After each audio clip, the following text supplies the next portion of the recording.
بقالك مده كبيره في السعوديه. كلمنا عن اكتر الحاجات اللي انت بتحبها في السعوديه.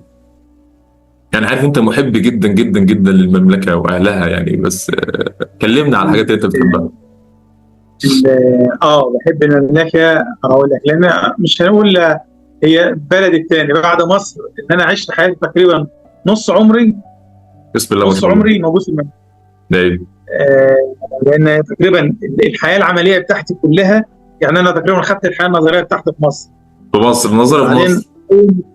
على طول اول ما اتخرجت، بس مجرد انك سمعت التجنيد بتاعك ايوه. وسافرت على طول.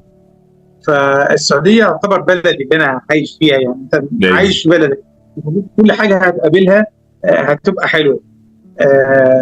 كحاجات انت بتحبها، ال- العادات والتقاليد بتاعت الموجوده في المملكه عادات وتقاليد جميلة. آه، كويسه ايوه. جميله، خاصه لما تتاقلم عليها وتعود عليها، امم. وانك تعرف ازاي تقدر تتماشى مع الاوضاع اللي موجوده هنا والعادات بتاع الناس، انك تفهم الطبيعه بتاعتهم هتقدر تتاقلم معاها. تمام. حاجات معينه انا حبيتها، مش هقدر اقول لك على نقطه معينه او حاجه معينه، لان المعيشه بتاعتك كلها بقت في السعوديه. بس في السعودية. فما فيش حاجه واحده، انت عايش في بلدك فطبيعي هتقابل كل حاجه موجوده في بلدك ايا كانت، سواء فيها مزايا سواء فيها تقصير، فانت هتحبها بكل اشكالها. مش محتاج انك تجمل فيها حاجه، صح. طبيعي يعني.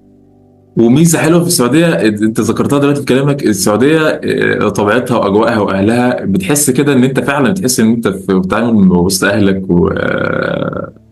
وناسك. بتحس ان انت عايش الاجواء، امم. الحياه الاجتماعيه نفسها، عايش الاجواء، عايش الاجواء الاجتماعيه، وخاصه في المناطق الكبيره كمان، زي جده، الرياض، هنا الاماكن دي، بتحس ان انت عايش في بلدك فعليا.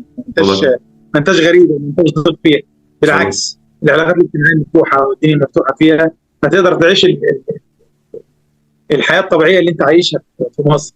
ربنا يحفظ فده يخليك السعودية واهلها من كل سوء ومكروه يا رب، اللهم امين.